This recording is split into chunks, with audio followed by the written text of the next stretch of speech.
একচাটিয়া শুনে বিচার করতে পারবো না, তোমার সন্তানকে হাজির করো।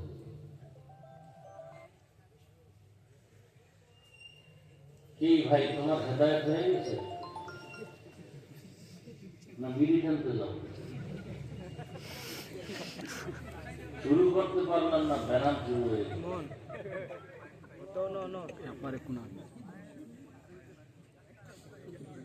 মরণের মারো কেন, কয় লড়ে কেন?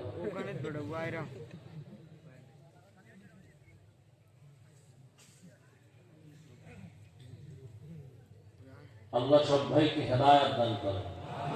আমিন।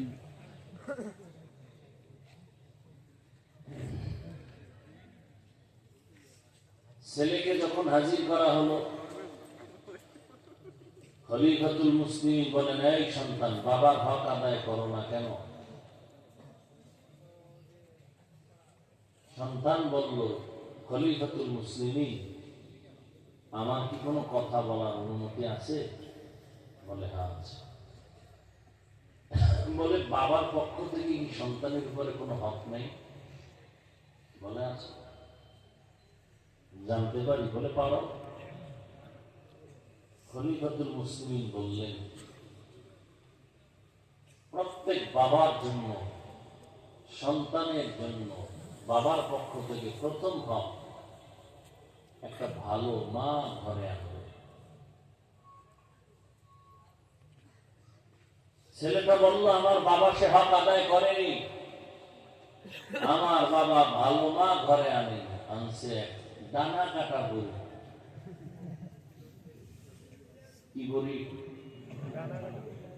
ছেলে তার ভাষায় বলছে, এখন আমি আমার ভাষা আপনাদের বুঝার সহজার্থে বললাম, ছেলে অন্য ভাষায় বলছে, কথার মর্ম এটাই। আমাদের যুবকরা এখন ডানা কাটা পরীর পেছনে দৌড়াচ্ছে, সারা রাত মোবাইলে আকাম করে চলছে, চোখের জেনা, হাতের জেনা, জবানের জেনা, অন্তরের জেনা, সারা রাত।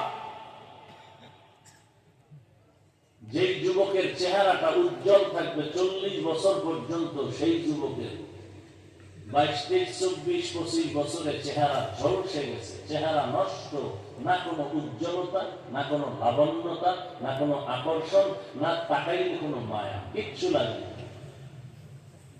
শুধু গুনার কারণে।